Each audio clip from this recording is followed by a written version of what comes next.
I'm Shivani Patel, one of the simulation specialists for GoEngineer. This webinar will cover runner design in SOLIDWORKS Plastics Professional. Because injection molding is a high-volume manufacturing process, injection molds commonly have multiple cavities, for example 2, 4, 8, or more.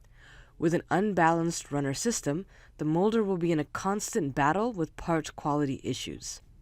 SOLIDWORKS Plastics can be used to analyze and optimize multi-cavity mold layouts. That way all cavities fill at the same time and same pressure. Looking at the SOLIDWORKS Plastics matrix, the runner balancing functionality, the runner wizard for quick creation, and multiple cavity molds fall within the scope of Plastics Professional. These are the tools we'll be using today. This is the final model we'll work with. In the real-life scenario, 4 gears were filled simultaneously and gear molds were interchanged but shared a runner system. In this example, we will use 2 gears for simplicity and discuss how to make the best runner system for this case and subsequent cases. To start the process of designing the runner system, we create a 3D sketch of the runner path. Each runner leg needs to be an individual line segment. By using the channel design function within SOLIDWORKS Plastics, we can create the runner system based off of the 3D sketch. Select the type of channel to be runner. Then select an individual segment and assign the channel parameters. We'll start with a diameter of 0.16 and widen to 0.20 inches. When I click Assign, it saves into the selections box. If we'd made a mistake in draft direction, we could click it and flip direction. Choices of runner profile are circle, square, half circle, rectangle, trapezoid, and ellipse. We can mix and match runner profiles. Also notice the runners are interfering in the graphics window. This is okay. We'll make the trapezoid a constant profile size with no taper. However, it appears I've got the numbers in incorrectly and the trapezoid is tilted. I'll use the orientation angle to rotate. Let's also boost the number of elements per runner leg. Notice the numbers can be reused for new legs. For the final leg, we'll switch back to circles and taper off into an injection location. We should repeat these steps for the other line segments, then click OK. Plastics understands these are injection sites because the 3D sketch lines connect with coincident relations to the faces of the gears. Assign these by holding Control, clicking the sketch endpoint and a face, then choosing the on-plane relation. After the runner system is designed, create the mesh. Shell mesh is good for preliminary runs. We'll set our material from the predefined material database. If your plastic is not in this list and you have material data for it, send that data to us.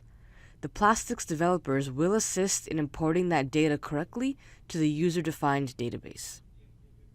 For the fill settings, we've set a fill time for 1.7 seconds and an injection pressure limit of about 14.5 ksi. We assume a constant mold temperature of 176 Fahrenheit. Finally, choosing the gate location at the top of the sprue, then select Add Location. Notice the graphics show the injection location tilted. This is common in shell meshes or runner design. It will not affect the results. We're now ready to run the first flow analysis. For speed, however, we have pre-ran the study. We have animation options to view the fill, and the ease of fill options proves the gears fill completely. Even though the parts both filled, we can see that the smaller part on the left has completely filled, but the part on the right still has areas left to fill. We can predict errors due to this unbalance.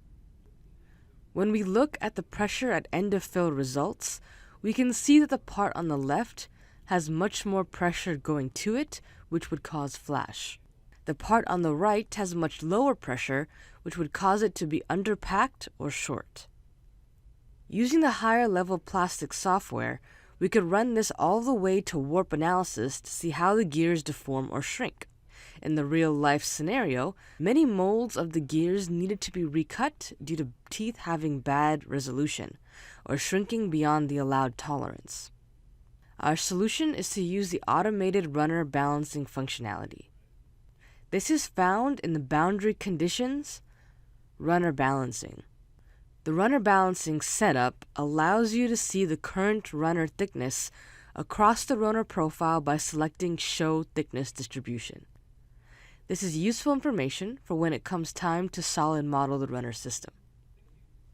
We can choose the number of iterations the simulation will run to resolve the balance issue. We set the minimum and maximum runner diameters.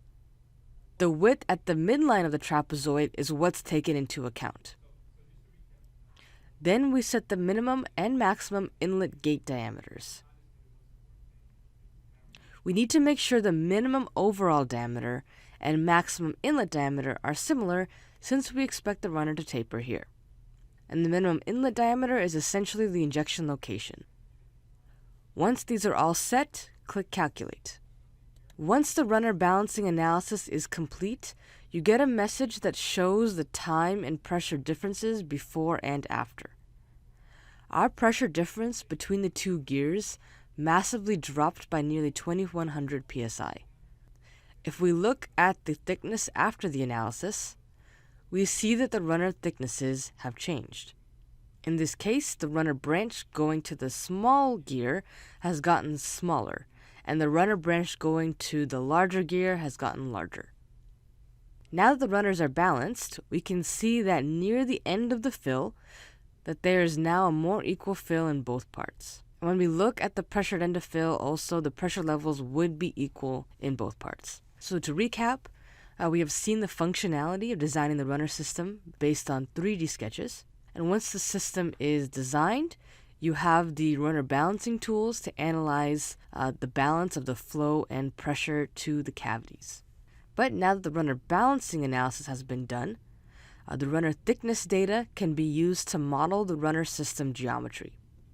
This is a manual process. Boss extrudes with draft activated could make this process easier. Sweeps and lofts could also take advantage of the already existing 3D sketch. For the trapezoid cross sections, recall the runner balancing output the average width of the trapezoid. Run a final analysis before the tool design and build. We can see from the fill time that the gears still fill at similar times.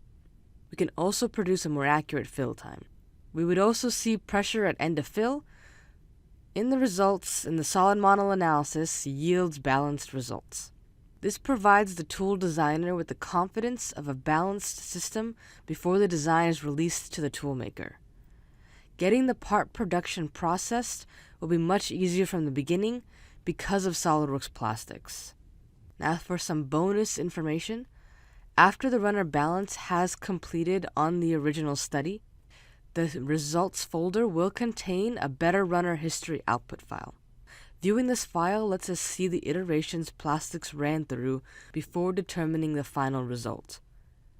Each of these represents a different plastics analysis that was run to completion.